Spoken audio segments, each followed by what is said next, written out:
Hello and welcome to the Doc Podcast. I'm your host, Dr. Mike DeLuke, and it's my mission to help you lead a happier, healthier, and more prosperous life, both personally and professionally.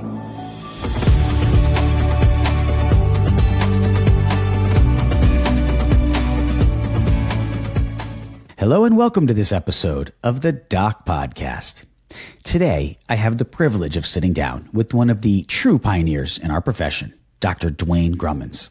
For more than 5 decades, Dr. Grummons has challenged conventional thinking in orthodontics and helped shape a more comprehensive, patient-centered approach to care. A board-certified orthodontist, educator, innovator, and internationally recognized lecturer, he has taught in 47 states, 12 countries, and more than 20 orthodontic departments worldwide. His work in facial orthopedics, airway-focused orthodontics, facial asymmetry, TMD management, and non-extraction treatment has influenced generations of clinicians and changed the way many of us, including myself, think about diagnosis and treatment planning.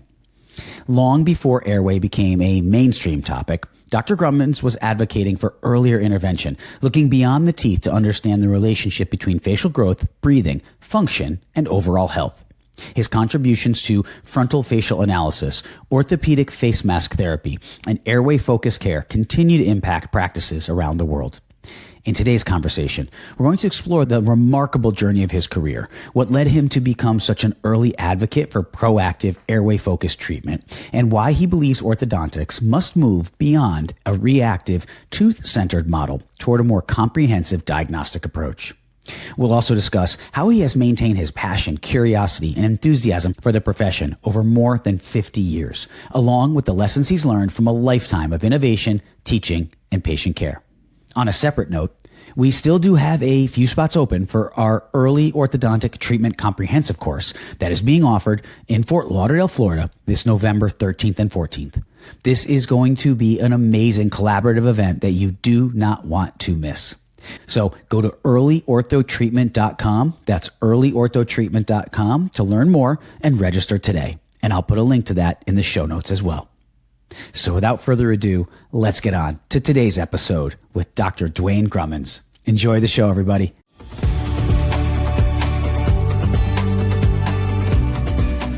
Welcome to Doc Podcast, Duane. Well, thank you very much. It's an honor, certainly, to be invited and spend time with the mighty Master Mike. So thank you. Congratulations on all these episodes, Mike. You're really a master in this. You're the tip of the spear for airway for all of us in orthodontics and all the allied fields. So thank you for what you're doing. Huge. Well, I appreciate that so much, the kind words, especially coming from you. It's very humbling. You are a legend in this field. You have been at this for many decades, and that's one of the things I really want to dive into with you today. And as we get into kind of talk about your background a little bit here, I just want you to take us through what you've seen throughout your time in this profession, where it has taken you, where you started. I mean, you know some of the legends. I mean, you were friends with Ricketts, and you were, these are guys, Gugino and Hilgers and Bench and all these people that were thinking this stuff 40 years ago. And that's one thing I want to touch on. As you give us a little bit more about your history, the fact that this isn't new, the way you and I speak and the way we present on this and talk about this and the work we're doing to try to advance earlier airway-focused care is not a new thing. So if you could take us through your history a little bit, take us back as far as you want to go into that and what you've seen starting back from the 70s, I guess, right, until today. Well, I will, and I credit the guys you just mentioned. I mean, I stand on their shoulders for sure. But Ricketts, Bench, Gugino, and Jim Hilgers, and the whole allied bunch, Joe Caruso right in there with them. Mm-hmm. We've been Padres the whole way through. And right out of my ortho training, I took all of Ricketts' courses. I hosted him as class rep when we had opportunity to invite back a speaker. I brought him back, and there were mixed emotions about that, but he came back and it lit the place up, and it was a whole new awareness for me. So I borrowed the money and took the courses, paid it back over time, but I knew I needed to engage and do the study. So we were airway right away. Not like we. And this is back. Sorry to interrupt, but this is like 70s, right? At this point, 70. And actually, the strength in that relationship was Rule Bench. Rule Bench had done his research on hyoid function and different relationships of craniocervical, so he brought that to light.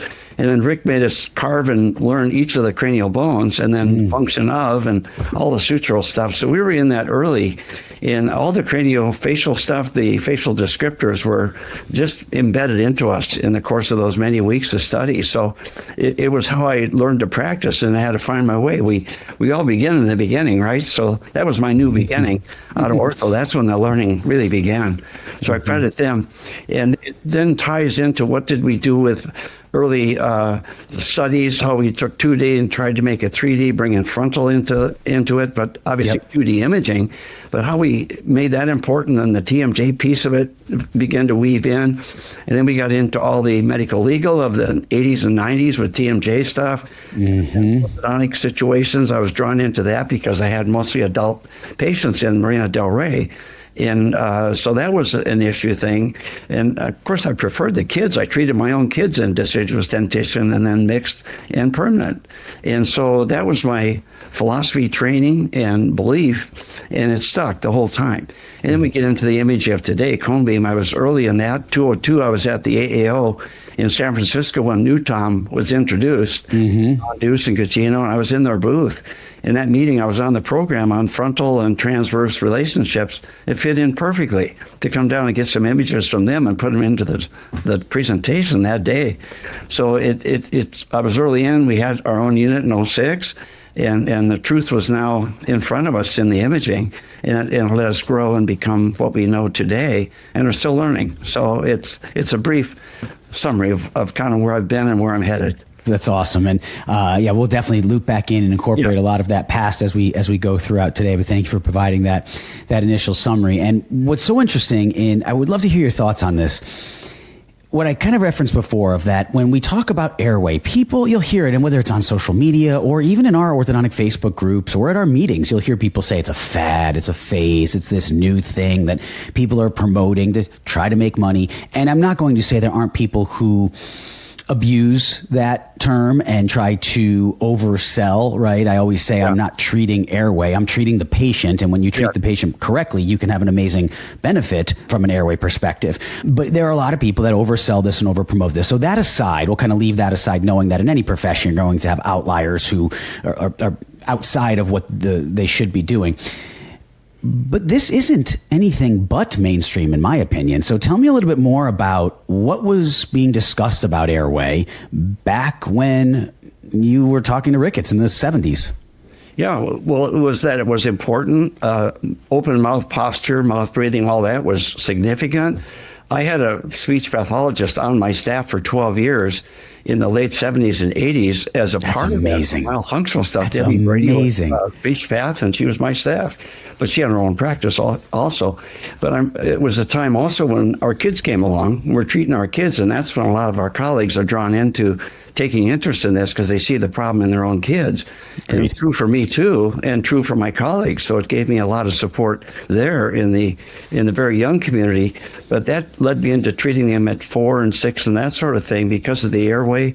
George Meredith was an ENT guy. Murray Gerson was across the street from me that developed the nasal irrigator for the water pick. So we were into nasal cleansing already then, understanding the importance of that. And one thing he taught me then already was if you never get a plugged nose, you'll never get a cold. And I haven't had a cold in years because I nasal cleanse, but because I do others immune support. But I'm just saying that was already taught. And also we learned about facial growth, how much growth there is from, say, age 4 to age 8.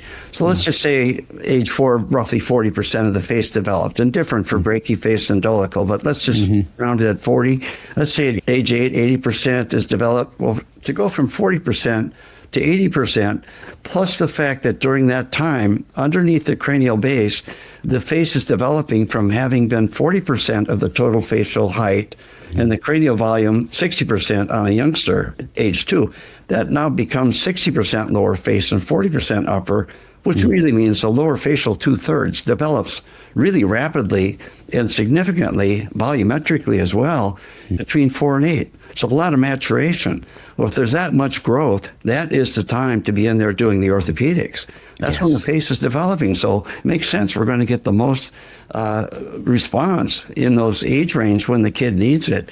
And all of our kids needed that transverse more than anything. And we were doing upper and lower already then. We're using simple appliances. Arnold appliances have been around forever with little spring mode. We're using all kinds of bihelix and quad helix early like that. Certainly RPE was then, but I haven't done RPE for years. It's been slow. Same, slow. I had that. We'll come back to that actually. We'll come back. But but we also were doing frontals and measuring the frontal. And during that time was also when Rick and I, we spent 20 years doing our frontal articles, part 1, part 2. Tom Graber was our biggest encourager. Tom was just saying, guys, got to get this published. It took us 20 years. But all the time of tracing those frontals and tracing the nasal cavity, we weren't seeing much change. And then when we learned to go slowly, then we started to see some change, but we couldn't measure like we can today. And we realized really slowing it down let us get more response AP. So if we're putting a face mask on to bring the mid-face forward, or to counter the effects of a Herbst or a Mara with the retractive effect, I'd use a face mask to neutralize that. We're doing that in the 80s. 87 is when the face mask was patented, approved, so we were testing it earlier. The frontal analysis came out in 87, I think it was, front of JCO. So that stuff was it was all mixing together and right there in front of me in the clinic, but it was on my own kids. And so I guess I'm saying all that to recognize that we had some pattern understood. The nasal cavity being roughly 30% of maxillary width, being 80% of mandibular width. So there was this development from the front that was kind of triangular, coming from foramen rotundum as more of center. And it wasn't that we were exacting like we could be today on cone beam and have gone back to repeat. But I'm just saying we understood reasonably well how much we could change that by going slow and going early, and early on both arches. So it made a huge difference. Then having the mild functional support right there taught me those things. And I saw it for myself on my own kids, how much better benefit there was. Well, we also learned we had to do structure first, and then also deal with the behavioral and the other changes that are going on for them. But we need to get structure, function, and behavior real early on. And really, I credit those guys for getting me thinking that way. And then when it came time to do the frontal and the face mask, I was kind of timid in a way, going to Rick, saying, Rick, your frontal is everything, but we have to separate the two halves of the face because of the asymmetry, and plan them, analyze separately, and then plan separately, and then forecast that, which we could do using the Rocky Mountain system. Now it's the FMBO, but we could forecast and use the visual norms, which I've heard other guests on your show say, we don't have that information. We actually do. And it's not us, it's the visual norms have been around and improved. And now with AI, they're improved even more with Annie. So, that stuff is there for people that go seek it out. And it's not all new. Some of it's 30, 40 years, some of it 50 years of database. So that really helped me understand this stuff and take interest and be able to do something with it. And why do you think it hasn't taken off more? Knowing, I almost feel like if you look at the literature, at least, there was way more about this in the 70s and 80s when guys like Ricketts and Bench, Gugino and Hilgers, and they were all publishing on, and you guys were publishing on this. It seemed with Graber and this move towards earlier treatment, McNamara. You look back through the literature in the 70s and 80s, it was full of these concepts that you're discussing right now. And then I almost feel like in the 90s, and not to name names, but there were people, to just be honest about it. Tony Gianelli, a brilliant guy. I wish I could have a fraction of his total recall of literature that he had. He did throw some cold water on the whole early treatment thing. He was not necessarily an extraction type orthodontist, but he was about doing it all in one phase. But if you look at those articles in the 90s and 2000s that he wrote, and he was a very big influencer before the days of influencers that we have now. He was an influencer before it was social media influencer. Right. He did influence the way a lot of people practiced. And I know we learned a lot about it in our training. And that was, you didn't need this early treatment because you could still get a good occlusion with good overbite and overjet if you waited and started later in the mixed dentition. And if you look back, Duane, it's all about teeth. It's not about airway. It's not about orthopedics. It's like, if you set those models on the table, can you get class 1 with ideal overbite and overjet if you wait to begin treatment or if you start earlier? Where did it get lost, do you think, in that that translate, Orhan Tunkay, he wrote another scathing letter in the AJODO, I think it was 93, maybe 94, calling out anyone that does this early treatment as a charlatan and a quack, and it's not in line with evidence. And he wrote this whole thing about the charlatans of our field. I feel like, I don't know this for sure, but I love looking back through the history of the literature. I feel like that almost started to shift that pendulum. What do you think about it? Well, you've named several names, and Setlin was in that group too. Yes, Larry Setlin, yep. Transpalatal bar, and then he was Boston, right? Too. Wasn't Setlin Boston with Gianelli? Weren't they both in Boston? In that area, I'm not sure the city, but that area for sure. Yeah, and influential, and great clinicians, especially Setlin. But I was on programs actually more in Europe than America, but programs where they were actually extraction versus non-extraction, point counterpoint type programs. And Gianelli was on the other side. We'd have dinner, talk about it, but he was all about leeway space, and we'll preserve that, do it in one phase, and that's it. And if you can't, you have to extract. And so it was either expansion or extraction. And so we're on the other side, and Rick was on that side. Let's see. Rick, myself, at Penn, actually. Tell me the chairman at Penn back then. Oh my gosh, come on. I can see him. Slick Van Arsdale. Slick Van Arsdale. Yep. Yeah, at Illinois, there was a symposium, same thing, but there were three of them in Europe that were on, and it was basically 3 days. And Don Polton even flew in from San Francisco because he wanted to find out for PCSO purpose whether that could be a program out west. The same personalities and the same differences, because it was lively conversation. But the point is that was where they were at, and anything we were doing with orthopedics was kind of disregarded. And same with the other names we could name, but all credits from other people, Woodside and Linda Aronson and Boucher and other Alan Lowe. A lot of people in those 80s and 90s were doing some brilliant, beautiful work and publishing well about the airway in the face and the influence of mouth breathing and airway respiratory problems.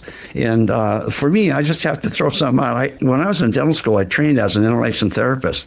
Today it's a respiratory therapist, but I did that and worked at St. Luke's for 3 years because it was a better job than the other 2 jobs I had.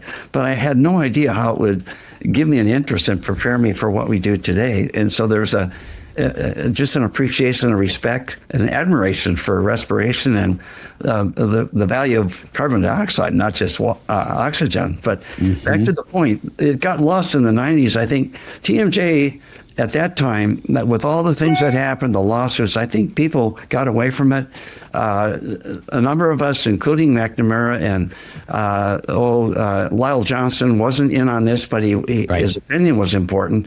But we wrote an AAO white paper on TMD and TMJ in the late 90s after some of these things had happened to try to equip the orthodontist with where to go with this and what not to treat. And it was very much like the white papers that we both know now from airway. Yeah. We're very much, it's not territory you enter in, you refer it out, and you don't know about this, you don't belong in this arena. And it was the opposite of, no, we need to take charge, we need to be part of the team, collaborate, and the same kind of philosophies were there for us treating it versus those who felt we shouldn't treat it. So I think it got lost right in that phase too. People wanted to steer away, and I think it's similar to what's going on today. But I credit a lot of other people through the 80s and 90s. Reuben and Meredith. Reuben was an orthodontist, and Meredith, ENT. And they appeared probably 5 to 6 times in the 80s at the AAO national programs on airway. And I remember being in those lectures, and it was sparse, hardly anybody there. And those were beautiful lectures and beautiful information. In fact, at George Meredith, after one of those, he was coming to LA, and I was in Marina Del Rey at the time, and he knew I was interested in this and talking. He flew out to the office for a day with the agreement he would check my 4 kids to help me with understanding what these little kiddos needed and was going on. And so that began that relationship. But little things like that fostered my interest for sure. But I credit all those guys for us who kept doing it and rose above the circumstances and rose above the challenge and kind of rose above all the negativity that was coming at us and disparaging sometimes. But we kept pushing. And one forum that took interest and kept interest was the Foundation for Orthodontic Research, which Ricketts and others started, but it became a world body that had 400 to 600 orthodontists per year, and it was always tied in with the AAO. And so I was pretty active in that group for a lot of years, and always we had speakers that would bring the truth and the latest information, no matter what the politics or the program committee of an organization might believe. This is where we wanted to hear it and bring it out and debate and provoke thinking and go a different path. So I credit that too. Yeah, it's so necessary. And I believe the year was 1979. The Moyers Symposium in Michigan was an interdisciplinary conference of ENTs. And I mean, they might even call them rhinologists at that point. I don't remember how far back it was the name changed, but there was speech and ENTs, and I think even allergists were involved in this, and orthodontists. And I'm thinking, my goodness, that's 47 years ago, and I feel like we've regressed. I feel like now that you look at an AAO or so, a lot of our meetings are sponsored by the AAO and sort of the establishment of orthodontics, and a lot of it is just about marketing or clear aligners or the latest fad, whether it's TADS or MARPI or, again, I'm not knocking any of those things. I think all of those things are important and they should be discussed in our national meetings. You look, there was, Duane, this year in the 2026 AAO meeting, there was one lecture I found that actually talked about in the description early treatment and airway. One out of, I believe it was about 155, 160 lectures. One. So tell me you don't care about it without telling me you don't care about it, right? Like, I mean, it's not getting the attention that it was getting, even as you said, years ago. To hear that in the 80s we had collaborative conferences at the AAO with ENTs there, and we had a Moyers Symposium, which is a huge event, and I read some of the documents of that. I actually have the transcript of that meeting. I'm reading it literally pulling my hair out going, how did we know more and talk more openly about this decades ago than we do now? So I'll give you first my thoughts on the resistance to it, and then I'd love to hear your thoughts, and feel free to disagree with me. Part of what I think, and it doesn't make me popular with our orthodontic colleagues when I say this, although as I say on the show all the time, my job as I look at it isn't to win people over with my comments. It's to be fair and honest and call balls and strikes. And I believe that orthodontists, and I can speak to this, having had a practice that I ran for almost 20 years, make a lot of money straightening crooked teeth. We build a system. We are trained to do that in our residencies. We don't learn to treat younger kids in our residencies, so we lack the behavioral management skills that we need to treat younger kids. So a lot of us are intimidated by it and we're scared of it. We don't know how to monetize earlier treatment. If you aren't efficient with it and you are just trying to kind of throw an expander in, it's not going to be necessarily very effective. Those studies that show that phase 1 doesn't make a difference, if you look at those studies, and I know you know these studies, Duane, but for the audience, they were just like putting an expander in and turning it for 4 millimeters and, looking at whether or not that made a difference down the road. They weren't looking at comprehensive, as you said, three-dimensional type of analyses with AP maxillary changes incorporated and transverse changes in both arches incorporated. Those studies weren't doing that. They were very one-dimensional. Their lack of standardization of retention protocols, et cetera, of treatment and retention protocols, et cetera, et cetera. So I feel like we don't really know how to do it. We're not trained how to do it. But what we do know how to do is straighten teeth and do it pretty quickly and efficiently, especially with today's technology. And we make a lot of money doing it. So I feel like there's not really an incentive for the average orthodontist out there to upend the systems of their practice to take on this whole new challenge, which when you do change over to an earlier treatment focused practice, I did this, I know, it's not easy. You it's a challenge. You have to really train your team differently. You have to have different educational materials for your patients. Your consultation process is different. Your diagnostics are different. Your treatment is different. It's wonderfully rewarding, and it's what I spend a lot of time teaching and coaching our colleagues to do. That being said, it's a lot of work. So am I on track on that in your mind? Am I off base? What do you think? No, I agree. And essentially, of having experienced the same things, similar things, not necessarily the same, but several things for me. When I started going over to Europe to speak, which was probably 8 to 10 years into practice, so that would have been early 80s, along in there, I was exposed to what they were doing, and then they went to med school first, then dental school, became orthodontist, all that. There was this whole medical thinking and background that gave them a strength. But I saw things I didn't believe could even be done. Lower arch expansion, the earlier stuff. And I started learning terms about warping the arches. And it was really morphologic change in the arch. It was adaptive change. It was putting an expander in and going slowly, but going early, so the whole alveolus would develop. Same thing we're doing in deciduous. And I learned then, if you expand the deciduous dentition, the alveolus comes with it. So then we call it follicular expansion, or that principle was taught, which meant I had to be in there in deciduous phase, or at least mixed phase, to get those changes that they were showing. So they brought me back earlier, but it also gave me a remedy, a resolution to some of these earlier kids that were coming in. And ENT were referring to me because I had interest. And a lot of people say, I can't get ENT to refer. Well, back then, showing that interest, but showing the results and then following it up to equip them with, here's what we started with, here's what we have.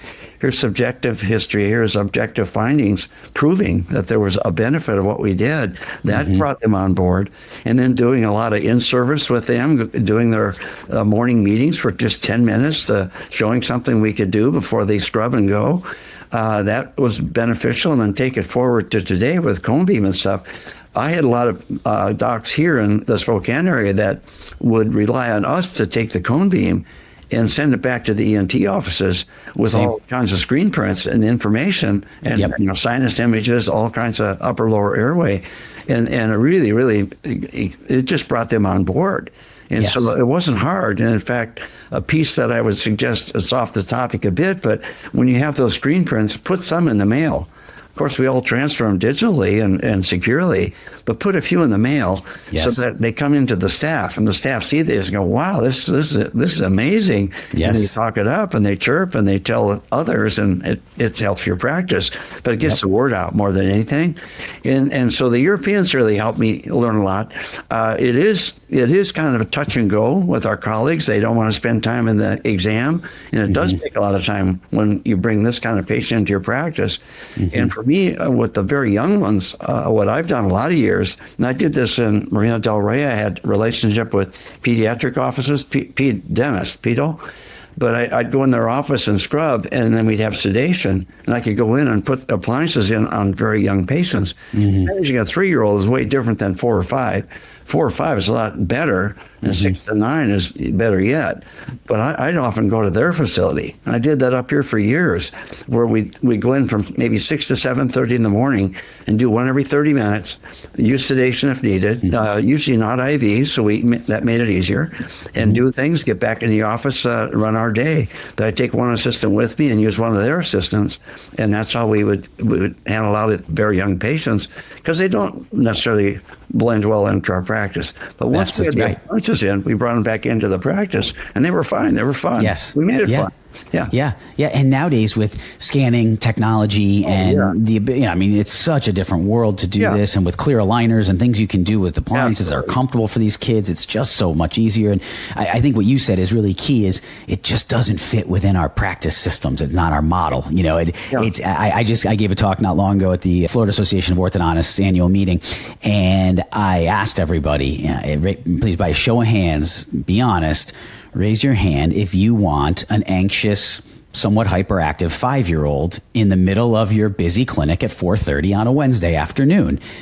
And to their credit, no hands went up. One hand did like a kind of a half, like I wouldn't be too upset about it type of thing. Right. But so to their credit, in a room full of orthodontists, they acknowledged that. But yet, the frustrating part for me is, and I'm not sitting here saying that if you're not comfortable treating young kids, or you don't feel trained at it, or you don't feel capable of it, then obviously I'm not telling you to do it. What I'm saying is, I get frustrated when so many people see those of us do it and say, you shouldn't do that. There's no place for that.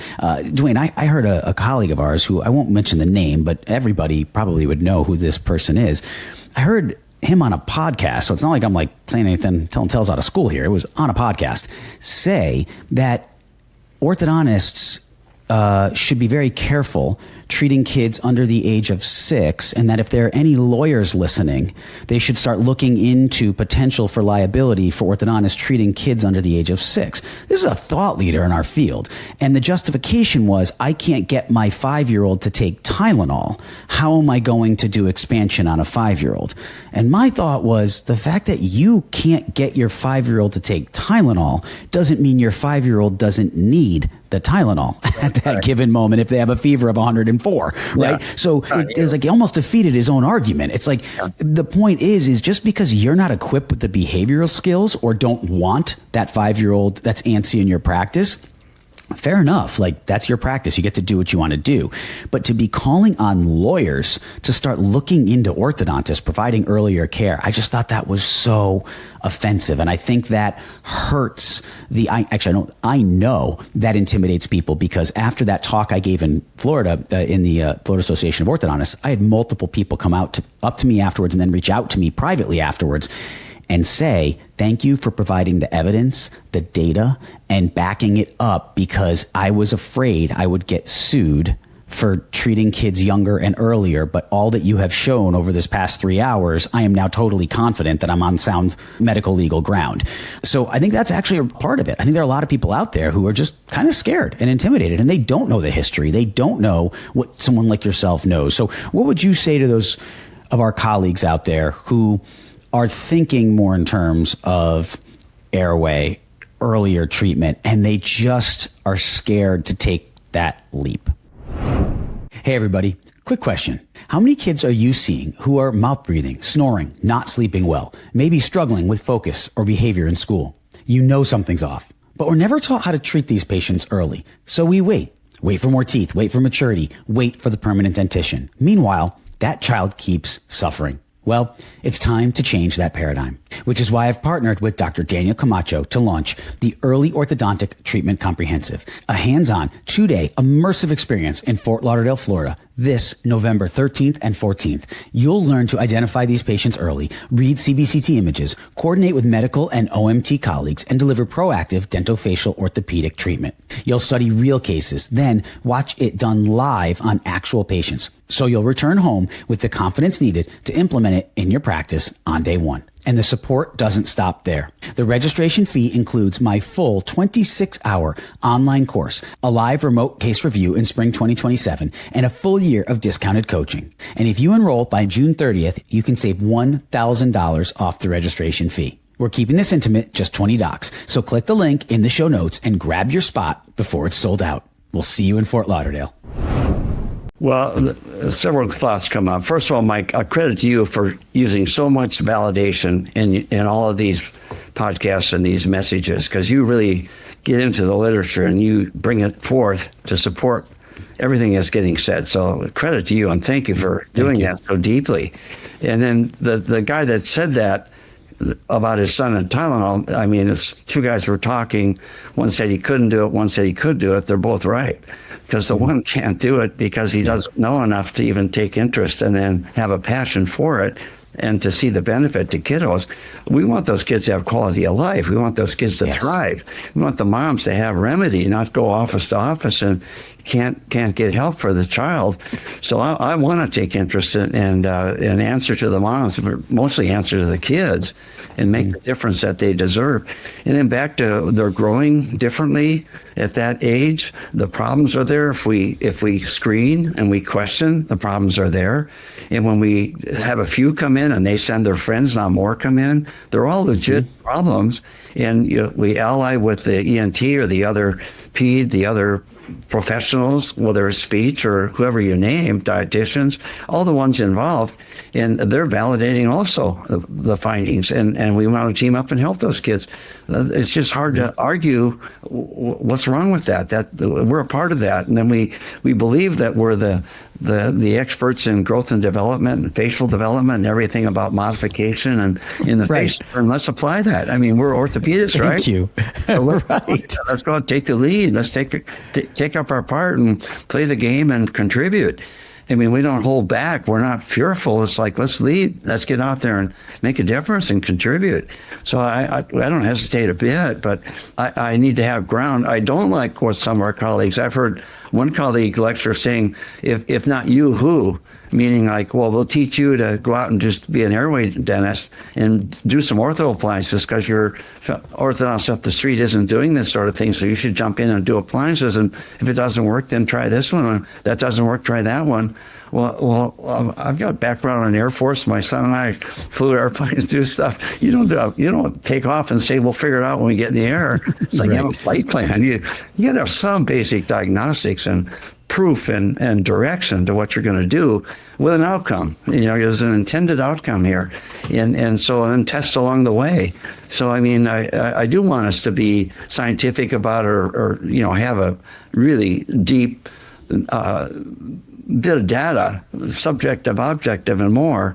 And then training, that we actually go study and learn something and then come back and be good at it and keep getting better at it. So, I mean, all that to me means we need to do some work. And when we do the work and come to understand the literature and what you're saying, we're going to realize the benefit of these earlier treatments. And I totally have agreed with that for 40 years and been doing it. Later, it's almost 50, actually. Yeah, it's amazing. And on that, one of those areas that our orthodontic colleagues shy away from, which you referenced before, is expansion in the mandibular arch. And again, I want to hear your thoughts on this, but just to give you my feelings and where I think this has come from, why we say it's taboo or you don't do it. I mean, I literally, Duane, have orthodontic colleagues say to me, you can't expand the mandible, it's fused. And I'm like, I didn't say I'm expanding the mandible. Yeah. I get it, right? It's around time of birth that mandibular midline symphysis fuses.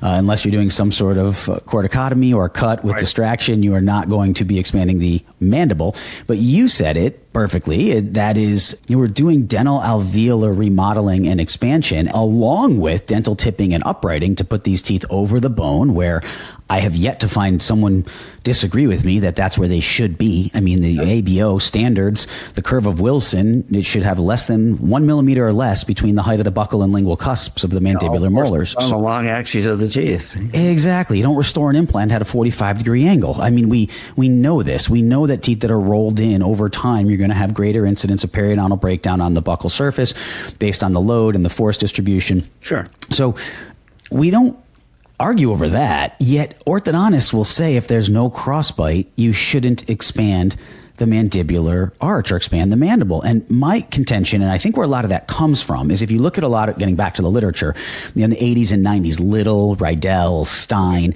they had a lot of these articles, which were all, it's funny how when certain people want to prove something, they'll say you need a randomized control trial, but they're more than fine with retrospective analyses and longitudinal studies to prove their point. But all Little studies were retrospective. They were in longitudinal. They were looking at a series of, I think one went over 20 years, looking at retention and inner canine width. Yeah. But a lot of those patients had extraction. They were all in the permanent dentition. They weren't looking at the ability to remodel the bone before the permanent canines erupt. And so it's a totally different concept. We've known about it. I mean, Schwartz and Gratzinger were doing lower expansion back in the 60s. I think Walter actually in 62 was one of the first ones to publish on it in Angle. And so we've known about this now for over 60 years that you can do this. McNamara had a great study on this in 06 in AJODO with Bichetti, Frankie, and O'Grady, talking about the difference between just upper expansion versus untreated control versus upper and lower. Right. So it's not like this is something we don't talk about. You have seen a ton because you were going at this many decades doing lower expansion before others. Why is that still so hard for orthodontists to grasp, and why are orthodontic residencies still teaching people, and this is a fact, and I know this for a fact, that it's malpractice to expand the mandibular arch? Well, we're teaching at Loma Linda and have been through the whole time I've been there. Of course, Ricketts was on our faculty. Joe Caruso's carried that torch, and I've been there 43 years and several others similarly. But back to the point, I took occlusal x-rays back when it was 2D days. We always took a lower occlusal Interesting. Film. Okay, cool. We would place the lower incisor and look at the alveolar support. But part of this is in overbite correction, we could intrude the lower incisor in advance because the shape of the symphysis is wider as you go deeper. So with the lower intrusion of 3-4 millimeters for overbite, depending on the smile display was everything, and treat the lower arch away from it and intrude in advance, opening up arch length. widening the arch, uprighting the curve of Wilson, as you said. But all those things change arch perimeter and got us into non-extraction, got us into lip support, room for the tongue, everything forward. So the emplacement of the whole dentition was upright and forward, which gives you smile projection, gives you room for the tongue, gives you beauty, lip support, all of that. But it really means the whole arch is set up for non-extraction if that's appropriate to what the facial pattern is. But then also going into cone beam, then we always would take the axial and the frontal view and go back into the first molar or the E, K, and T region and measure that. But we get down low to the centroid or down to the apical region and measure that and come back and superimpose. And back to that as a remark, I don't see articles very much superimposing the before and after at certain key points in the skull or the face or the jaws to prove a point. And superimposition teaches us so much about what we did or didn't do and where the change actually happened. So I really yearn for that. Or I see lateral cephs in articles, but people are talking about the transverse change from a lateral view. Like right. The side, you see the width and you see the height and the length, but you don't see the width till you get around the front entrance to the house. Well, looking at the face from the front, that's everything to us. Transverse, the frontal dimension. But back to the arches, I'm going to look at the occlusal film. I'm going to scroll through the coronal view. I'm going to scroll through an axial view and come on up. And we're going to screen print that. We're going to take it, and then with software, we can have it already show the measurements. So we have some measurement, and then T2 will superimpose on T1, T3 on 2 and 1 to know exactly what's changed. And then you have to consider what's growth, but what's treatment related. So you know what the growth should be, and then you add what the benefit was from the therapeutic appliance or whatever you've done. But we have to measure that to believe it and then appreciate it and then continue to do it. And most people don't want to be that that analytical or that much work, put that much into it. It's just they're orthodontists who are really tooth jockeys, and they're the checkodontists, as you say.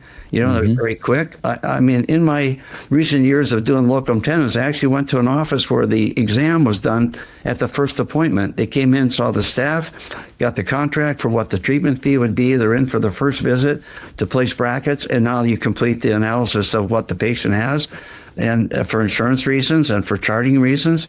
And so it was like completely backwards, but for the point to get the start. And then after that, we'll get the paperwork we need just to satisfy standard of practice. I mean, I couldn't stay in that office. I was committed for 3 months, so I did it to cover somebody that had a need. But that's where some of our colleagues are at.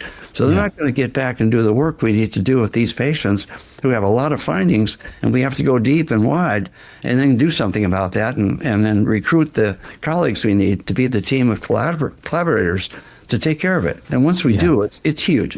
And it's really significant on those 3, 4, 6-year-olds that are struggling with nasal function and breathing and sleep. And then if you can't nasal breathe, you can't sleep well, and all the things we know. So, I mean, those are some of the many, many reasons for treating them young. And some of our colleagues don't even quite believe that or know that. So I think it's hard for them to appreciate it or buy in. And we're doing it for the benefit of the patient, not for us. Yeah. Yeah. It's amazing what happens. I mean, it is, and it's so easy. Everything moves so efficiently. When those kiddos are that young and pliable and everything just moves so easily, and you're moving the primary teeth, and the primary teeth bring the alveolar bone with them, as you indicated, and you can take those rolled in lower 6-year-old molars if they're in yet and upright them, and then get the maxilla outside of that. And so as we get into that part with the maxillary expansion side, I said I'd come back to it. Slow versus rapid. So this is a big thing that I find, even like whether pediatric dentists, general dentists, orthodontists, it is so ingrained in people that the thought that fallacy that you need rapid aggressive force to expand the maxilla of a young child. And I've looked through the literature, and I mean everything from Profit in contemporary orthodontics saying that it's a disadvantage to use heavy force in young children. It can cause facial distortion and even be dangerous, and that the preferred approach to expansion in the primary or mixed dentition, and he does say primary, is light, slow forces, slow maxillary expansion.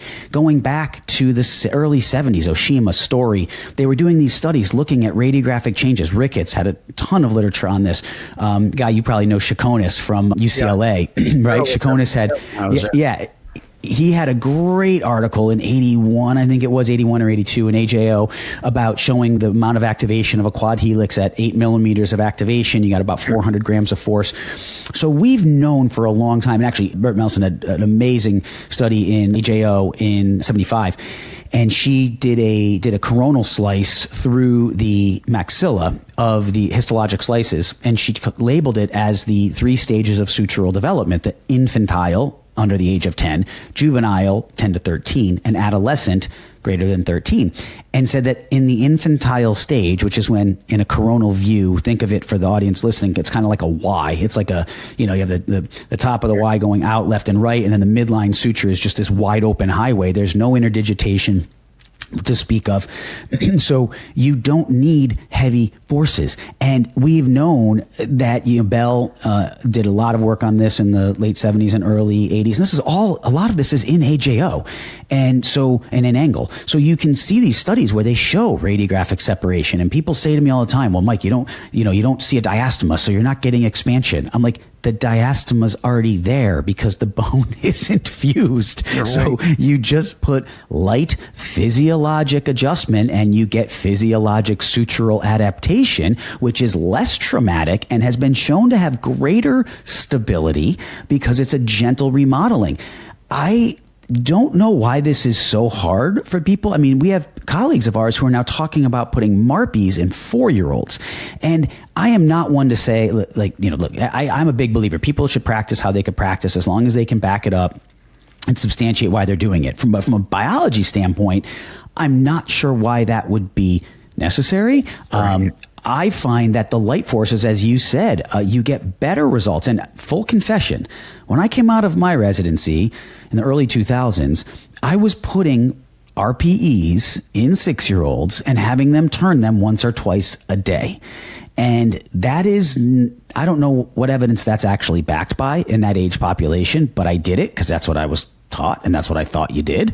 Again, we didn't have a lot of education on the littles, so I just was treating them like a 12-year-old and not thinking about it until I did see facial disfiguration. I did see kids come back, and the parents are like, they look like a lion 2 weeks later. What are you doing to my kid? Their whole face shape has changed. And so again, that was kind of the process I went on, but that's just what a lot of orthodontists do. And the last thing I'll say is, from a force perspective, Ricketts had shown you can do this with 300 to 400 grams of force. You can get sutural orthopedic expansion of the maxilla in young patients with that amount of force. An RPE is about 3 to 10 pounds of force per turn.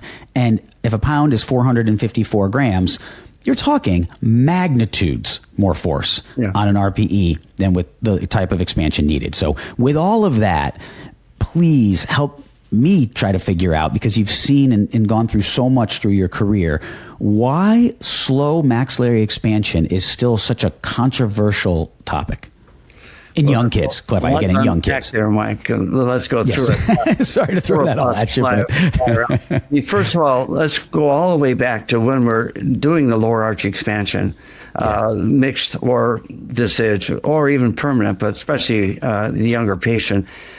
We've learned from coronal and axial views that if we just use brackets, which you like, and I do too, around the whole arch early like that, it definitely the perimeter is beautiful, the uprighting, the arch form, everything is beautiful, and tongue space. But we've learned that if we go with some kind of like a flea, fixed lingual expansion appliance, or something that's rigid on the lower arch, that we get a little more width at the molars, whether primary or permanent. So we actually get further alveolar development with something rigid in there, and then brackets can be in there as well. But having that fixed appliance, we get more net width, intermolar width in the lower arch. It's 1 or 2 millimeters at least across. So there's a little benefit of that, and certainly earlier we get more. And then the next thing is, the more that we expand the lower, the more is the requirement to expand the maxillae. Because the wider upright the lower, that adds to what the upper has to be. And the problem with a lot of colleagues is they say, I'm an airway orthodontist, and they put an RPE in, and that supposedly that's it. And it's far from all that we should know and imply. But having that lower arch upright and its optimal width adds to what the upper has to be. But then also in the lower, we want to get the lower incisor AP-wise placed ideally, optimally. And I don't say ideal. I just caught myself saying it, but we optimize. We don't normalize growth and development. We optimize, which is a remark I'll come back to, but we want to optimize it because it's suboptimal. So we want to try to make it as optimal as we can, but getting the lower incisor forward adds to the change we have to do in the upper arch AP-wise, point A, and then the arch itself. So there's the width and the AP placement, but then there's also the vertical to get the smile display, to get the teeth below the lip and sufficiently forward to display when we do a dynamic smile. So all that's in our mind on the young kid. We're already placing the 4 incisors of the upper in the smile line. And then as other teeth come through after making the arch width what it should be, the skeletal width what it should be, now the teeth have a place to fit, and completion of the treatment is easy. You've got the molar, you've got the upper lower wide, you've got them derotated, you've put the incisors in place, lower incisor in placement, perfect. The side teeth have a place to fit, and it's real easy, whatever your method is, to finish that up, or why you can use aligners to finish that up in many cases. So the principles don't change, the techniques do, but these principles we still use. And then another thing about going slow is, like we've learned this in our MARPI work early on, because we could do so much so fast on the teens or the adults where we did it, that actually we got concerned about controlling the diastema at the midline between 8 and 9, because with rapid expansion, then the tissue invaginates the suture line, and it's hard to get the centrals upright again, or get the restoration of the papilla. So there's an aesthetic thing, there's a problem with the finishing of root placement of the centrals. So we had to slow that down a little bit, or at least control the diastema as we're doing the MARPIs. Well, taking that all the way back to the kids, by going slow, we actually control these centrals all the way through the expansion process. I'll put a little wire behind the centrals, or 2 to 2, lingual brackets, or a little spring, or facial brackets if that's appropriate. But I'll control that diastema because I want that papilla to be sustained. So I'm going slow. But then another thing with the quad, what Rick got was a lot of tippage of the molars, even though the suture was opening, but we had a lot of molar tippage. So then the thing became, you have to expand 30% because it'll relapse. If we go slow and steady and get the skeletal change, and then we hold it like the oven, hold it in the oven to simmer 3-4 months after we're done, then it matures, and the teeth are upright, and the transverse change holds. So it's not that same thing that we were doing 40, 30 years ago, or still, if we go too fast with the quad. We use a lot of quad helix early, but we go slow and light, just like you're saying. A lot of it, too, is derotating the molars. A lot of it is holding it against growth, because the whole growth of the midface is down and out. So we want to hold that and keep widening as we're keeping the quad in there. Continue to widen, because that's the natural growth. And another thing, when we get to retention after whatever we've done, don't keep the retainer in too long, because the retainer doesn't grow. Right. So if you're going to use a retainer, Holly type or something, put a jack screw in it, a mini screw, and give it a turn every 6-8 weeks, so that you're continuing to nudge the transverse bigger with the appliance in. Otherwise, you're subtracting from what would be natural growth, and we go down and wider. It also affects the vertical descent of the molar. You lose about 50% of it by having an appliance that has clasps. So we're going to have to keep it wider. A lot of times we don't have hollies at all. We don't have a bow. We just have something to hold the transverse, and have a jack screw to keep nudging it. And same on the lower. And a lot of times no retainer. Just retain 2 to 2 or 1 to 1 if you need something for tooth alignment in the front. Get out of the way and let the back grow.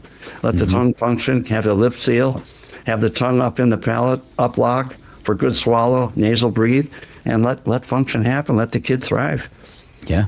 Yeah, and I'm seeing even a place now in phase 1 retention with the functional type appliances of whatever one you want to use, but that'll basically get them to it'll grow with them. You can get a series. It'll encourage, like you just said, lip seal, encourage transverse growth, encourage proper tongue posture, encourage nasal breathing, all of those things that are important in that in between phase. And when you do that, as you alluded to, I mean, Duane, these cases when the permanent teeth erupt, I mean, absent a very retrognathic patient or some of your outliers, or someone who just has a genetic skeletal predisposition for prognathism or something that's just really outlying, absent those, which are you're not seeing those every day. Those are more rare. Once you treat early, you see a lot of them when you don't get in there and get them growing the right way with the right orthopedics early on. But when you do what we've been talking about, phase 2 is a layup. when they even need it. I had multiple cases once I started really understanding how to develop those arches. And like you said, I like the braces and wires approach or whatever anyone wants to use to do that. Once you can get that down, those cases, and I have all the cases to show it when I teach this, I literally show those patients 4 or 5 years later when all the teeth come in. And a lot of them, it's to the parents, do you want to do anything more to make it perfect? Because we can. It'll take, 8 to 10 months or 12 months or whatever. You can use clear aligners. You can use whatever you want to use. It's really, a lot of times, aesthetic, not very necessarily functional. Every now and again, you got someone who kind of deepens in between phases, or you'll have some other challenges, especially if you don't have myofunctional therapy and they have some muscle imbalance. So I'm not saying that it's like a perfect world where everybody is just so easy. The thing is you are taking canine impaction. You're essentially, with the exception of those genetically horizontal canines that'll probably never come in, you're almost taking canine impaction out of play. Like it's right. I mean, when I got at a case early, when I understood how to really develop the upper and lower arches, because as you said, if you just do the upper, you're not getting a full width, and then also how to develop them in the anterior and middle thirds. And you alluded to that as well, getting that pre-maxillary development, getting the incisors at the right inclination. If you just go in there and treat the transverse, okay, great. But what is happening with a lot of those patients at that point? When they started with you, especially if you got them in the early mixed dentition, they have upright incisors with an obtuse interincisal angle, because a lot of times the centrals, because of the crowding, forced out the primary centrals and laterals. Yeah. So they come in and they're at an interincisal angle of 165, to 180 practically. And so if you just do the transverse, and there was a study, I think it was actually Ricketts who did the study that showed the greatest arch perimeter gain per millimeter of change is actually protrusion. And so when it's 1-to-1. And I think Ricketts did that in the late 70s. And then, Nanda had a study in 90s, 94 maybe, that talked about that transverse is like 0.67, in terms of the transverse change. And it's a little different whether it's across the premolars or molars. But the general concept is that proclination, and I'm not talking about flaring them past where they should be. Just as you said, you're putting them at the right angle to get the lip support, the tongue space before you advance. Yeah, using that synthesis, really important. Exactly, and people miss that so often, and it's like that's why I think we think phase 1 doesn't work, because if you just throw an upper expander on some kid, especially if they don't have a posterior crossbite, and you try to get it as much as you can without putting them into a buccal crossbite or Brody bite. Right. Yeah, guess what? It's not going to be stable. You are probably going to get more tipping and relapse and tipping, dropping back in, and you're going to look at that kid a few years later, and you're going to be like, why did I even bother with the first phase? Now they've lost their ortho benefit, and I didn't get much, and the parents are upset because we still need comprehensive 2 years of treatment here. And I think that's where a lot of the problem lies. Well, and how does that make you any different as an orthodontist, treating that case than your colleague down the street that's taking a course and putting in an RPE and kind of do the same things? Yeah, if we're going to be different, we have to show up different and actually prove it. On the field, we have to be different in the game. I have to get into face mask just a little bit. And it's funny you're going to say, because I wanted to take it into talking about, you are a pioneer in that area. And when you said 87, I didn't know, I knew it was the 80s. But talk to me a little bit. It hadn't happened. Talk about how that all came to be, and how that and what that's been like with your face mask and the maxillary protraction. Don't let me forget to come back to slow expansion, and because the face mask is a key part of that. But it began really with my thesis. My thesis was on class 3 surgeries, and it was all were mandibular setbacks. So we did hyoid tracing. I did just craniocervical tracings as part of the jaws and teeth and where everything ended up before, after, and then brought them all back for recall. But what I learned from it was that every one of those cases had a degree of mid-face deficiency, and they were all operated in the mandible. And so this was in the 70s. And so it captured my interest. I'm a zero convexity, so I'm class 3 tendency, and it should be +2, +4. And I know it's different for brachy than dolical, because I've learned that and we know it. But that was a wake up for me. It's like, well, wait, if these are all mid-face, why are we down here doing all the surgery in one? And very early on, the late 70s and 80s, in Marina Del Rey, with all these 70% adults coming in. They were mostly relapse cases. There were people locally, and pretty soon you treat them. I speak at a meeting, and now somebody from Dallas is flying in, so I'm working with Larry Wolford, or somebody's coming in from a faraway place, and I get to work with that surgeon. And Bruce Sanders and I were doing everything. I don't mean this in a way to sound anything but humble, but one year we did 112 orthodontic cases in 1 year. Wow. One December we did 32 in December alone. Oh my goodness. But insurance was great. The cases were coming in, needed it. There were failures. A lot of them were joints, costochondral rib grafts in some cases, because that's what we knew. We're injecting joints, sodium hyaluronate and things like that. Complex cases. And in fact, a thought just jumped in. One of my two favorite introductions, most humbling, was Lyle Johnson at Michigan when I did a CE there. He and Jim did the intro to McNamara. And Lyle gave the nicest remarks, even though he said, "You're one of Ricketts' boys." And he and I don't get along so good. But I know you're in the clinic doing these things. You guys are taking the fire and treating these patients. And that was the theme of it. But that's what we were doing. But that surgical experience was, I can't even imagine how that could happen today, given all the reasons and lack of coverage and so on. Yeah. People out there need it.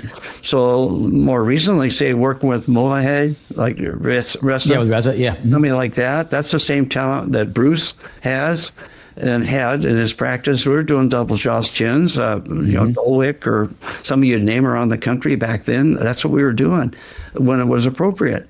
Nelson Powell up at Stanford, we did a lot of cases together, and he was their airway guy. Powell and Riley were the two guys that preceded the current team, but Nelson and I did a lot of cases together, and he's 500 miles away from me. So that was us looking at airway then and the need for doing bigger, complex treatments. But coming all the way back to that lower arch having to be developed to its optimum, and then what does it mean that the upper objective has to be transverse, vertically, and AP? Then it comes around to where's the face mask fit into this? Well, on the very young patient, if point A needs to be changed and the whole maxillae, the two maxillae, we call it flying the maxillae. But basically, like, I can take and put expander on slow and change the transverse. I can put a face mask on and be bringing it forward. But if I go rapid with my expansion, I don't get the AP as fast as I get the transverse by any means. So I need one turn a week or one turn every 2 weeks to keep the sutures in disjunction to allow time enough for the face mask to overcome the convexity problem, whether it's 2, 3, or 4. And then when we do that on deciduous dentition, we've learned that we get 70% orthopedics in deciduous, 30% dental alveolar. In the mixed dentition, it's the opposite. We get 30% orthopedic, 70% dental alveolar. Interesting. Dentition is 5% orthopedics, and it's a tracing error. It's just, it's dental. So the orthopedics has to be back on this deciduous group when they have mid-face deficiency or any need to bring it forward. And so another reason for treating earlier, not early, but early is 7 and so on. Earlier for me is 4 to 7 or 3 to 7. That's earlier group that needs our targeted attention. Well, then back to the slow expansion, we'll even do 5 turns and then back 2, or go 10 turns, back 5. Keep the disjunction longer to give more time for the face mask to work. And having gone slow, let's just get the net skeletal change and come back and measure it, superimpose, measure it, but get the change we need from the face mask. And then also early on, I was using the face mask to counter the effect of the Herbst, because of the Herbst having a distal drive effect on the midface, on the maxillae. I love that. Bring it forward. And you probably think it sounds silly to say maxillae, but I kind of have to tell you a few words that I have fun with. It's not the maxilla, just like, because it's a pair, so it's maxillae. It'd be like saying, do you wear glasses for your eye? Or you've been out busy in the yard, kid, would you go wash your hand? You know, to me, it's maxillae. And I emphasize that because we sometimes treat them differently. How? Well, let's take the maxillae, and let's say it's a face mask with expansion. I'm going to bend one arm up high on the side that the occlusal plane is high. So when we use the mask, we're going to tip the whole maxillary complex down on that side and level the occlusal plane. Three things from the frontal perspective we want to make sure we change or at least make the best it can be. One is the midline of the upper arch of teeth to the skeletal midline of the face. So the midlines have to be coincident or as close as I can. We know from the research we've done and published, but more than 2 millimeters of the dental midline off the skeletal, patients notice it. They may not notice it when there's all the crowding and blocked out threes and all that, but when you have an aligned arch of teeth, they definitely notice that midline. So 2 millimeters is what they notice. I want it coincident the best I can. Number two is the occlusal plane. If it's more than 3 degrees or 3 millimeters, however you measure, they notice it when they're straight, like you see a tip smile. I want to try to level that. And a time I can really make a difference is with an RPE with arms for face mask. And again, I can fly the maxillae and I can improve the level. And the third thing is taking and tipping the whole pitch. So I can have both arms high and tip the pitch of the maxillae, because often they're displayed. I want to bring them down beneath the lip line and then check the dynamic smile. So it's a aesthetic smile when I'm done. Another fact is even for midline, I can make one arm short. So when I'm putting the elastics on the face mask, that short arm is going to swing the arch and affect the midline. So I can fly the maxillae that way too. So it's back to aviation, the things that we do with tip, yaw, and roll. We do that with the slow expansion and face mask in tincture of time. If we got 6 months, 9 months, we can make a huge difference in that mid face by going slow. And then manage the diastema, get nice width, hold it for a short time, and then let go. Because we tell the moms the bone doesn't go away. The bone is for keeps. The teeth may change some, but the bone is for keeps. And we need the orthopedic benefit. Another thing about going slow that we know from our cone beam is when we measure the nasal cavity, which we do, the nasal cavity width, down at the lateral aperture region. We actually measure that. And we measured it, Rick and I did that on our frontal research on the two articles, but we were using 2D. But we could see that pretty well. But on 3D, we can see it really well, and we can scroll through it. And we can see that actually widens a percentage if we go slow. We get maxillary transverse change at J points, and at the nasal cavity, it increases. And Meta's work at Boston College was that for every millimeter of molar expansion, you get 3% increase in nasal flow. So, I mean, getting 10 millimeters, that's 30% change in nasal function just by going slow. I want that. I want that nasal benefit, so nasal function benefit. So one of the reasons we love face mask. I mean, it's also useful for arches. I mean, we think about orthopedically, but let's think of Class 2 Division 2, where the arches are actually retroplaced. The emplacement of the arch would be helped if it could come forward. And I can't do any kind of elastic combination. I could use TADs and change the position. But if I go face mask to the lower arch on a Class 2 Div 2, that lower arch will come forward off the elastic. So now it's orthodontic forces. I can use it to both arches. They might be Class 1, but retroplace. I can bring both arches forward. I can re-angulate forward. If it's Class 3 and I want the upper arch to move forward 1 or 2, I can use elastics to the arch after the orthopedics to change the arch relationship. So I can use it to kind of finish up my case. We've even got cases where we've done dome or done some kind of surgical release, RPE, and put a face mask on because somebody couldn't do the whole surgery that we... Yeah, I was actually going to ask you about that. Yeah, we do that, and I use it in my lectures and stuff, but there's a chapter coming out in Bill Harrell and Dave McIntosh's book, which is coming out this year, but it's all the pediatric adult things, and you know about it. But a chapter in there has a case showing that, how we take an adult and is about 30 years old and do the dome and bring it all forward off a face mask. And so it's a lot of potential if you got a patient who's compliant. So there's a lot of applications I think maybe aren't understood or utilized. One more comment about when we're doing a surgical release with what I've just said, expander and face mask, sometimes we'll leave the aperture not released, so be a subapical incision, pterygoid region, up above the apices of the teeth, And we might go parasagittal along the palate. We don't usually go palatal, we go parasagittal, so that one side is going to move out more than the other for the asymmetry. So we go parasagittal. But when we're expanding, if we need more on one side than the other, we'll leave the aperture intact.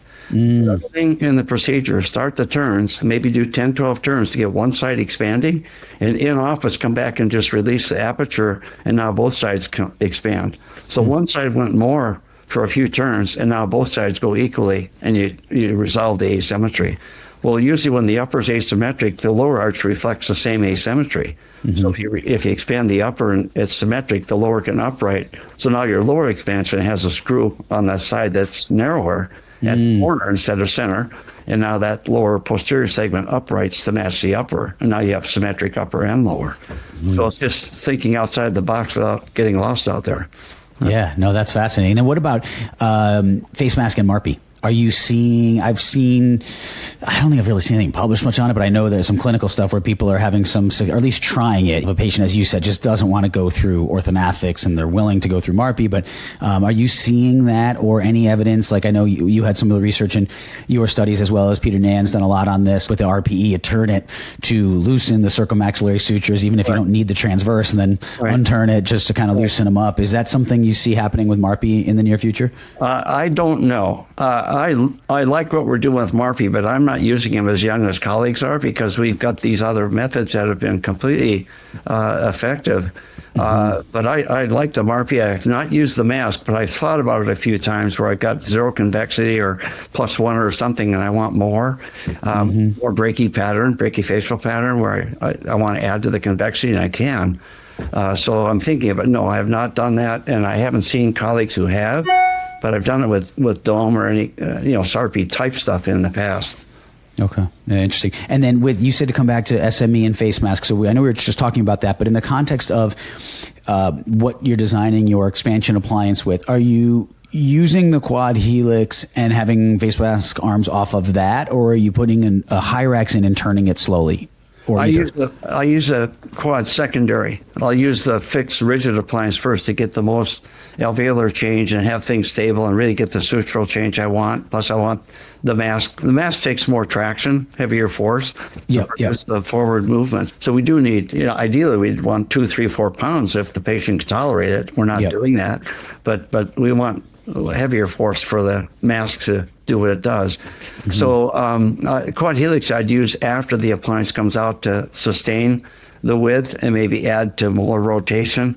Our RPEs, we almost always have some kind of spring on the 6s, an arm that derotates. So we're getting width and then we're derotating.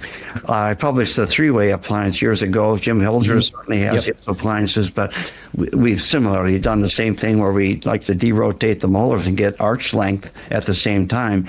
And some of our colleagues misunderstand. They're saying, "Oh, that's mid-face retraction just because we're derotating molars or moving them back." We know because we trace them. We superimpose them, and point A is holding or it's coming forward. Even if there's no face mask, we're watching that. We don't want to retract. But within the arch, that's not what's happening. And for colleagues to say that, we just say go back and measure it, and you'll find out, or look at our measurements that are published, and you'll find out. But it's not retractive at all. You're just making arch perimeter and arch length within the arch. But point A is not changing. And in fact, we're advancing the incisor most of the time on the same arch, the reciprocal. And part of that is placing the incisor in the smile. That would be a mixed dentition case typically, or early permanent. But we're going to place the 4 incisors where they belong, get the molar where it belongs, and in between, create the space we need for all those teeth to become aligned and fit into the arch. So the canine might be blocked out, but after we've done all this development, now there's a place for the canine to fit, and just bring it into the arch and finish. So it's really misunderstood. And those who say that, we always invite them, just go to this publication, go to that one, or if you don't believe it, then make somebody, I'll share a measurement with you, I'll share a case with you, you can see it. It's in the literature. So it's in non-extraction articles I did back in around 2002 in the AJO. Tom Graber was the editor then, and they were all refereed. but we did a whole article on upper non-extracted methods, lowers, and the point A changes with these appliances in there. The three-way is an appliance from Great Lakes, but those are commonly what we use with any kind of arch expansion, need to gain arch dimension, length, and width to get room enough to fit the teeth. And once we've got the arches the right size, then of course the teeth are going to fit nicely. Another comment that I think we as orthodontists need to do a little more work on is recognizing the differences in facial types. And the brachyface, mesodolical, even when it gets down to the basics of measuring molar width, there's emphasis on, did you measure upper 6 to 6 width on the kid coming in at 7? Is it 24 plus their age? Is it 28 millimeters plus their age, to give you some guideline? And then we go back to the literature and to some colleagues doing great work. Kevin Boyd, and you've had Mariana on. And when you measure anthropologically, way back when, maybe it was 50 millimeters on a permanent width. And then we start thinking, well, we'd like to get to 40. Right. And then even on the younger ones, we'd like to get to 30. And so in my mind, when we teach, we tell them 30, 40, 50. I want you to have these three numbers in mind. 50 is anthropologic, 100 years or more pre-industrial. Going back, okay, that's wonderful. But then when we break it down, it's actually the brachyface that has the wider norm for molar width, even on the deciduous. So then, what's the difference? Well, in deciduous, the brachymolar width on deciduous is actually about 3 millimeters more as a norm than the dolical. So if you're using 30 millimeters, your norm, that age kid, the 5-year-old or 7-year-old, it should be really 33. Dolical is going to be 27, because that's the skull width and length. And that's the cranial index, that's the facial index, the height and the width. And so those indices give us something about the anatomy and the morphology of the face. And then the numbers that we're going to try to use clinically. So on a very young patient, it's plus or minus 3. But in the permanent dentition, so the 12, 15-year-old, it's plus or minus 4. So the brachy kid that's at 15 to have a nice arch form, if your normal at that point is 38 or 40, let's say 40, it's going to be 44 is what you're reaching for. And on the dolical, you might be around 36 or something. Great point. It's different. That's just different morphology. So, I mean, no different than, say, range of motion for a mandible. A brachyface range of motion norm is actually 51. And so we all hear 47 is normal opening. Okay, it is. But 43 is normal for dolical, and 51 is normal for brachy. So they're big range of motion. They're built to function. Cross-sectional area of muscles for the brachy is 10 times for the internal masseter than what it is for the dolical. And side movement is 8, 10, or 12. 10 is average, 8 for dolical, 12 for brachy. So we take that into account as we're planning sizes and shapes in widths and proportions in the face. And so we learned that also doing all the frontal tracings and research. Like I said, it took us almost 20 years to get it all done and finally publish it. We should have worked harder, faster. It was a lot of work. That's a lot. And I appreciate you explaining that, because we do. One of the things that I don't love is everyone's like, treat the molars to 40. And I'm like, you've got, number one, that just looks at the 6-year-old molars. We need to look anterior to that. Bo did do some research on that 100 years ago, but we don't have a lot of good research on that today where people talk about that. We don't look at, an expansion. A lot of times, like we've talked about with the rapid expanders, I always say you go from a narrow V to a wide V in a lot of those cases because they don't develop the arch, especially in the anterior and middle thirds. So you take a narrow V-shaped arch, which is super common in patients who are chronic mouth breathers. And then you put an expander in and you get a wide V-shaped arch where you get too wide in the 6-year-old molars, and maybe you can be like, oh, great, I'm 42 on the molars. but you never look forward and see that you're 25 on the primary molars, or the canines are 20, whatever it is. You don't get that arch form, that nice horseshoe arch form shape, which gets to what we were saying before about not having space for the canines when they come down to get ready for the second phase in the permanent dentition. So that's a great point, that each case needs to be looked at differently based on facial form, based on also the mandible. I always say to people, what am I going to just expand somebody to 42 to 44 millimeters and put them into Brody bite if the mandibular molars are straight up over the bone and the tongue has good space? Am I going to, and they're at 39, am I going to just go to 45 and throw them into a buccal crossbite? No. So I love that you said that, because I think, again, it doesn't come from a bad place. I think we all, in running our practices, we want to simplify and standardize and be efficient. And I admire that. I mean, I was obsessed with systems and structure and protocols. That being said, when it comes to the diagnostics, we have to remember that patients aren't an average. Patients are a range of standard deviations, and we have to look at them uniquely. Yes, there are quote unquote norms or averages that we take into account, but we have to get to our diagnostics to look at this patient critically. So again, I love that. And clearly that is something that you have certainly done throughout your career. And on the note of diagnostics, one of the things I want to hear your thoughts on, CBCT. You were an early adopter. You were talking about in 2002. You were there with the new Tom. You were on the forefront of this, had it at Loma Linda. You guys were really pushing the envelope of 3D imaging. Here we are, almost a quarter of a century after that, and we are still arguing over whether or not orthodontists should be using routine CBCT imaging, low-dose CBCT imaging.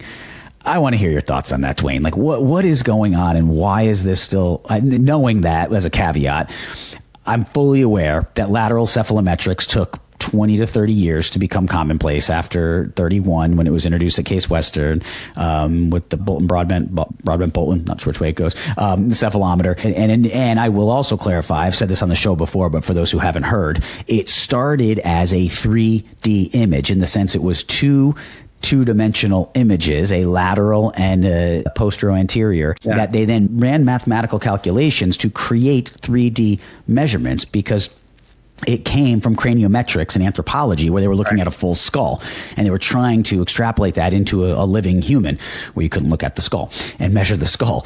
So the market forces, for all those out there who think lateral cephalometrics and the sagittal view is the end-all be-all, 2D cephalometrics, look at the history. It came about because of market forces, because it wasn't practical from a cost standpoint, or an efficiency standpoint, or a space in the operatory standpoint, to have these two separate machines able to take simultaneous images. So it just got dumbed down and watered down into being a lateral, and then you would spin the patient to take the PA view, but you no longer could run the mathematical calculations because the patient has moved. So you weren't able to get 3D. So again, like we talked about with Airway at the beginning of the show, we were doing more and thinking more in 3D 100 years ago than we are now as a profession, where the AAO refuses to embrace and engage 3D imaging as a goal. I understand they can't come out and say it's the standard of care, because then it would really be hard for people who just can't buy a machine, or it's not practical, or whatever. They might not have the computer space or storage, or what, it is an undertaking to incorporate this into your practice.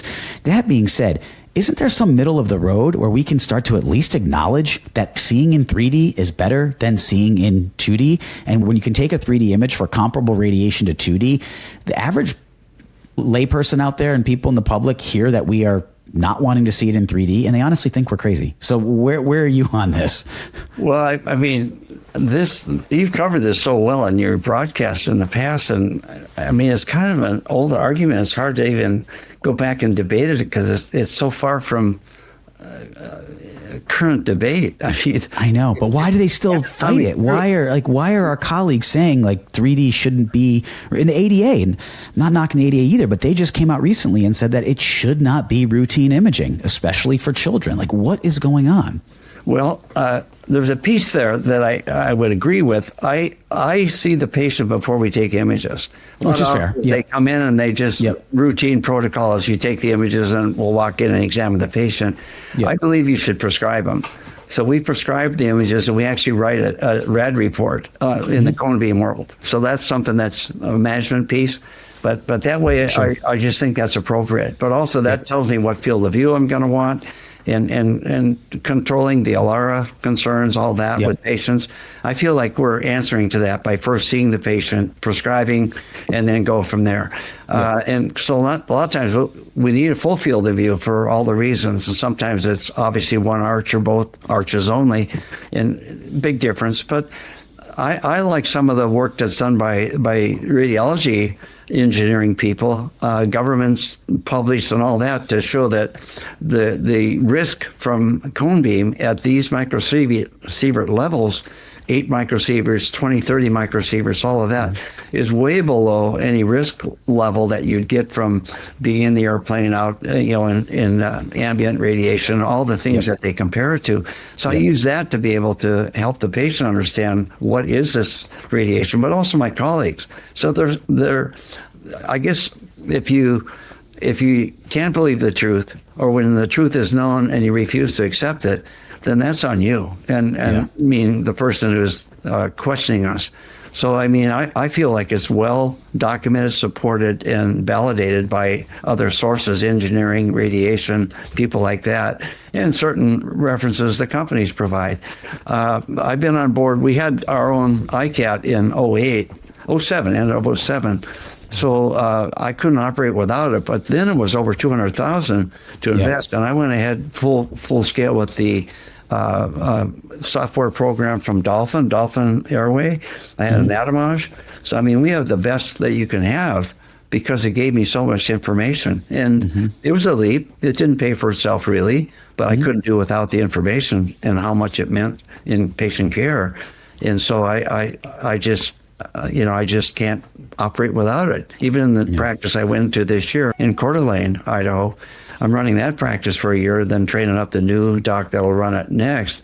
But I wasn't going to go in there without having cone beam. I just can't. There's too much I wouldn't know, especially after having had it for more than 20 years. It was not something I could consider. There's so much information, anatomic truth.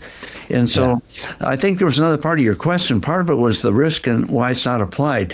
Part of it was that even back when we were not having cone beam, I have so much value for imaging, but not just the same imaging for everybody, always individualizing the workup, the analysis, individualizing the therapeutics. So if somebody's asymmetric, I'm going to have a frontal. Back even 30 years ago, I'm going to have a lower occlusogram. And so I can begin to understand how the two halves of the face differ. And we got 3D world, so we've got that in front of us.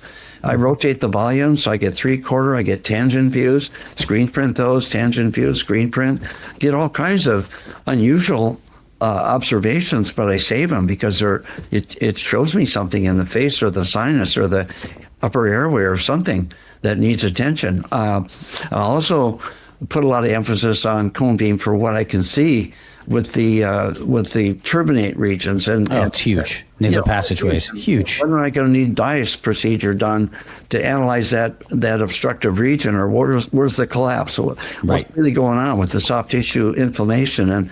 And back to the earlier treatment thing, a lot of these kids, if we go in, like you had David Gozal on recently, but same thing, been on programs with him before, but same thing where a lot of these aren't fully reversible.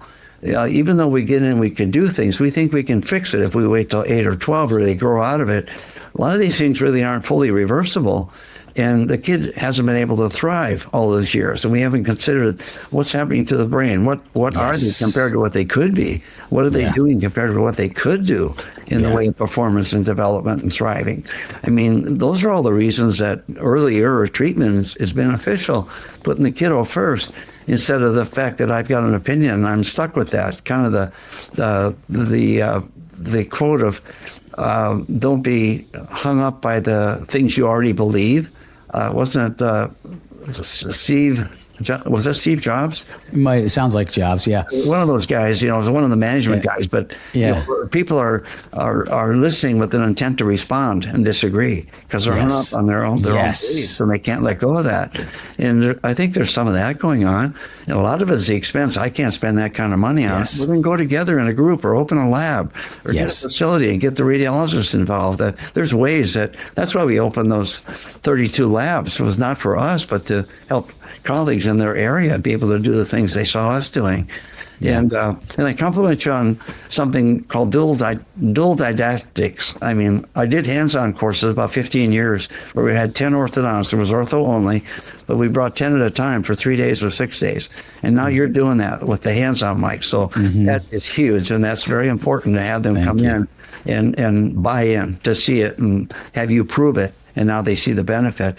And then another thing I would comment on is I think when we show cases to prove something that we want to prove or validate, I think we need to add to what we're showing what the parents have to say, the subjective changes, the historic changes, the objective changes, but from the parents and from the child if the child's old enough. But take that also into before and after and add strength to why we did something. The moms have the power, and they speak for us.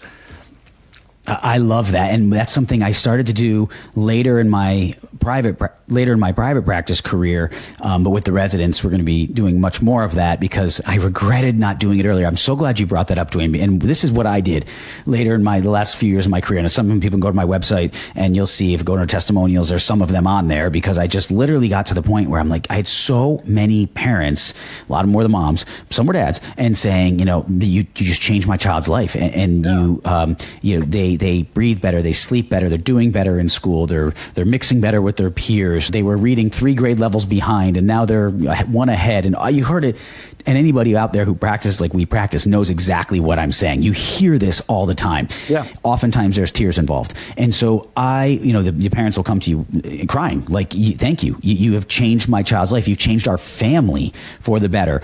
And so finally, I would just take my phone. I would be like, and this is awkward for me. I'm not good at this because I didn't want to ruin the moment or make them feel like I was trying to use them for anything. So I just got to the point where I said, Mike, just ask. So I would say, do you mind if I just take my phone and record you saying that again, or however you want to word it? I'll just kind of ask you the questions so that we can share this with others, so other parents can learn what's possible. And, they were so receptive. I think over a few years, I think I had 1 or 2 I can think of that weren't comfortable with it. But basically everybody, which is fine. I'm like, no worries at all. But everyone else was like, please, I want to share this. I want to hear that. And so that simple little recording, we're all walking around with these things in our pockets that can take that inventory instantly in real time.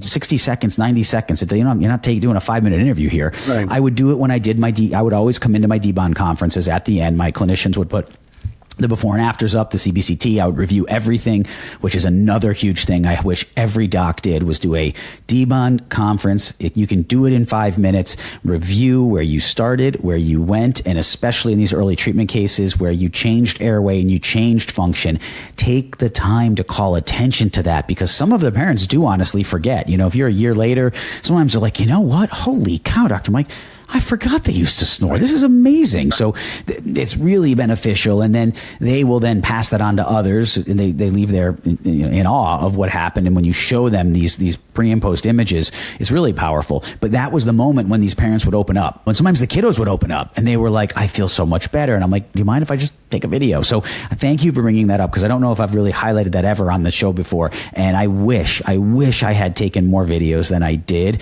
And that's something that's really powerful, because I asked a lot of parents, I'm like, do you mind if I share this on social media? Do you mind? I said, I teach. Even then I was teaching and lecturing with residents. And I'm like, do you mind if I share this? Like, please share it. Like the parents, right, they want other kids to be helped the way you're helping them. But work for us, and in lectures I give and stuff, one of the most powerful things is having those videos pop up, maybe edited 10, 20-second part of it.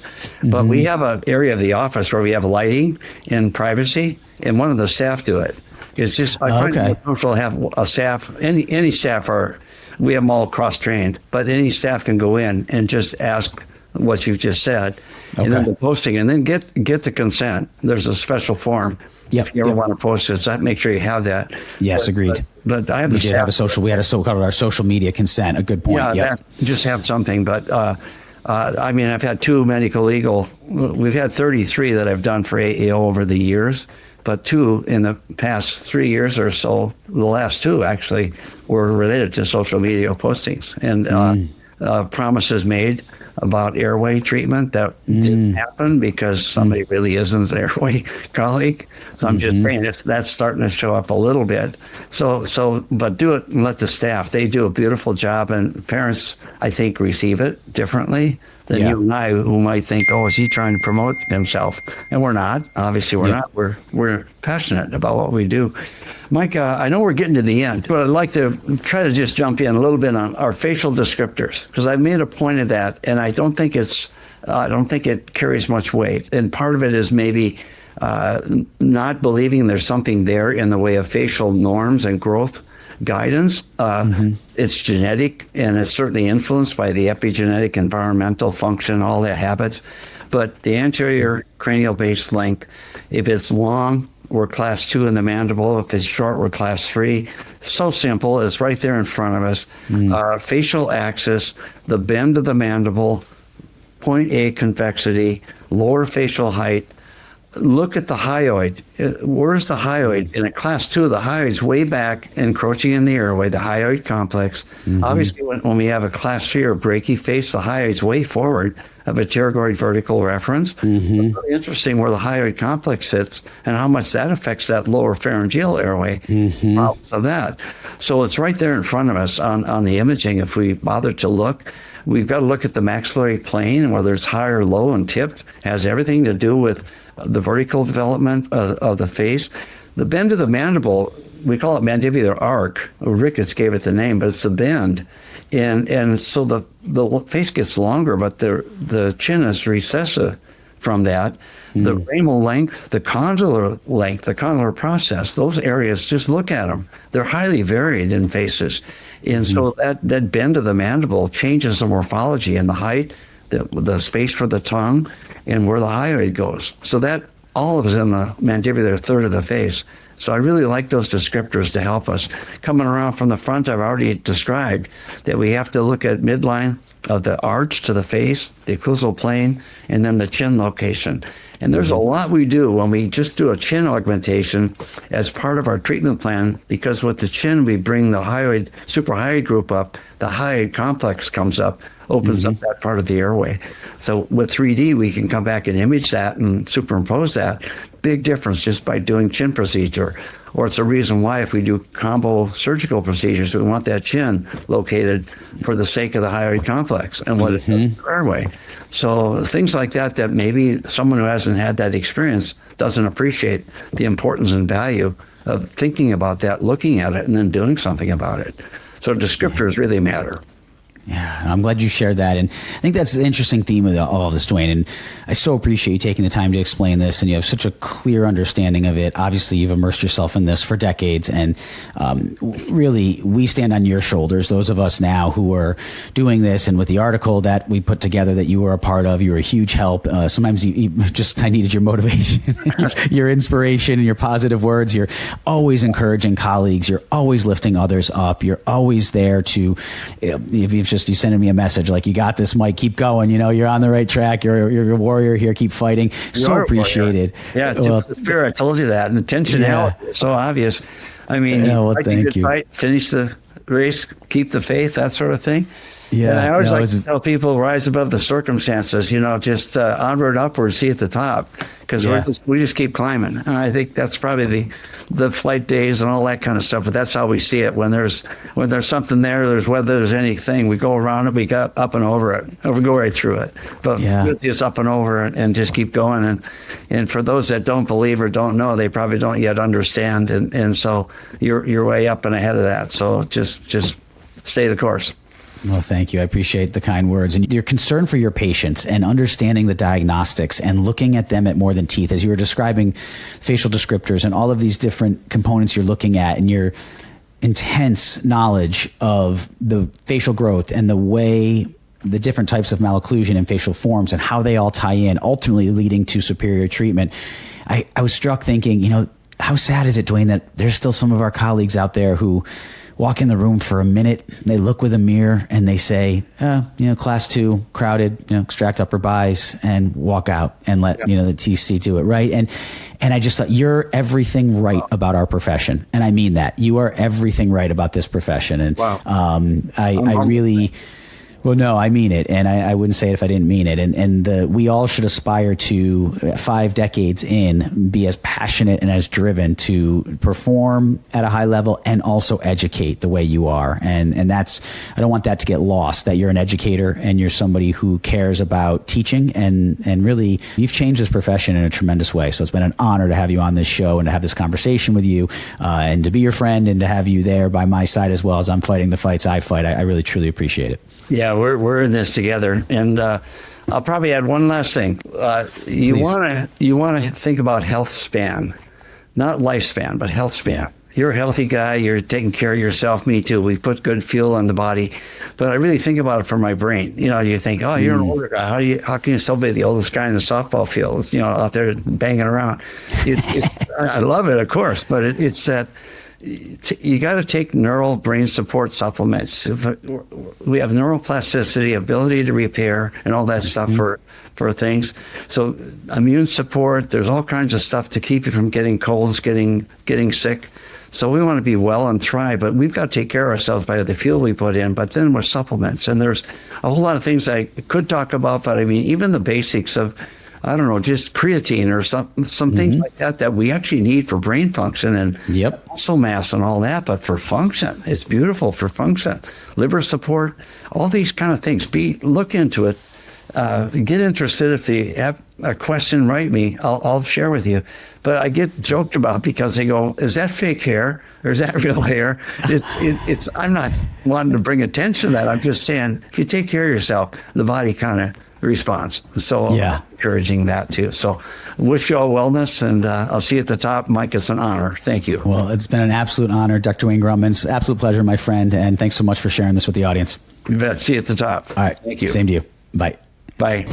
Thank you for tuning into this episode of the Doc Podcast. Be sure to visit theorthocoach.com to get access to ADA CERP recognized CE courses or to schedule a private one-on-one coaching session with me. Also, if you know of someone who would make a great guest for this show, or if you'd like to be a guest yourself, please email me at drmike@theorthocoach.com. And be sure to join the Doc community on Facebook for more great content. Thanks so much for listening, and always remember, you have been blessed with the ability to do amazing things.